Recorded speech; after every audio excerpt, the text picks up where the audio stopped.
This is Coffee with God, and I am Father Jose. Let us begin this day with the Word of God and a short reflection.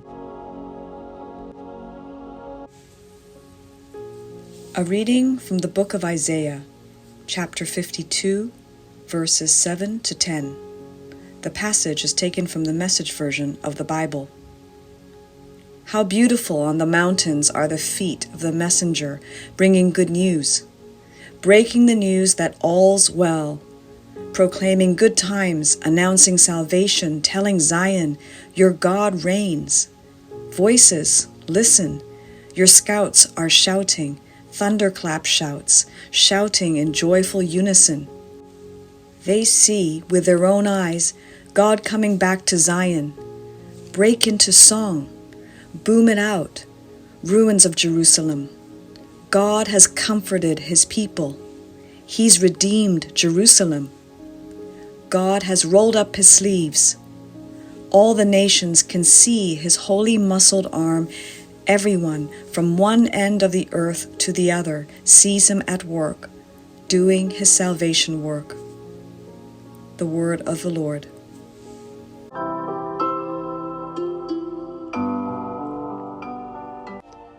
Reflections on the book of Prophet Isaiah, chapter 52, verses 7 to 10. I wish you all the joys and blessings of Christmas. The prophecy of Isaiah brings a huge promise. All the ends of the earth will behold the salvation of our God. At Christmas, the whole universe is allowed to behold God's salvation. This prophecy has a history behind it.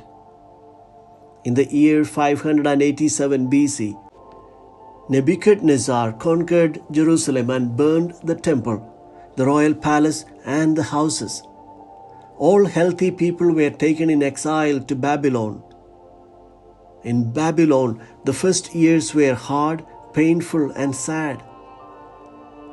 People in exile had just one question toward God. Why did the Lord abandon his people into the hands of enemies? They concluded that their rulers were responsible for their disaster. They realized that the people were also guilty of falling away from the ways of God by rejecting his commands. Now, will the Lord always be angry with us? Has he abandoned his bride Israel forever? The Lord answered through the prophet Isaiah, "Who could abandon his first beloved, says your God? For a brief moment I have abandoned you, but with great tenderness I will gather my people. Though the mountains fall away and the hills be shaken, my love shall never fall away from you." Isaiah chapter 54, 6 to 10. It is at this point of the story that our first reading takes place. A prophet sent by God promises consolation to his people and speaks as if the exile has already ended. The future of him is already a reality. He sees the caravan of exiles heading to Jerusalem. The messenger runs ahead as if he had wings on his feet because he wants to be the first to give the good news of the arrival of the deportees.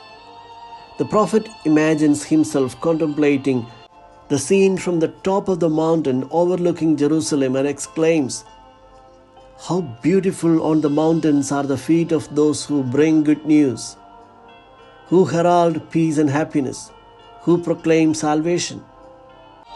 His dream continues.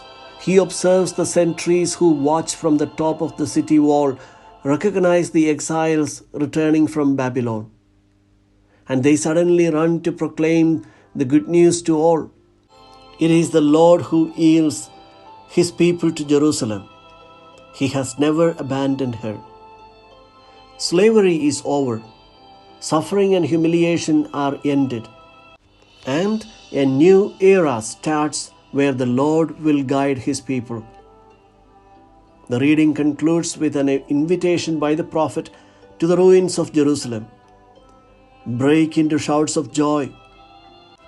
The ruined walls will be rebuilt, and all the hopes of the earth will see the incredible work that the God of Israel accomplished.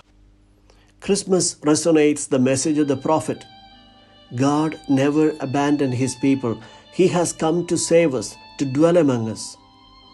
Of course, not many liked his coming, and those in power attempted to annihilate him. Yet, he chooses to live among us. He is God with us.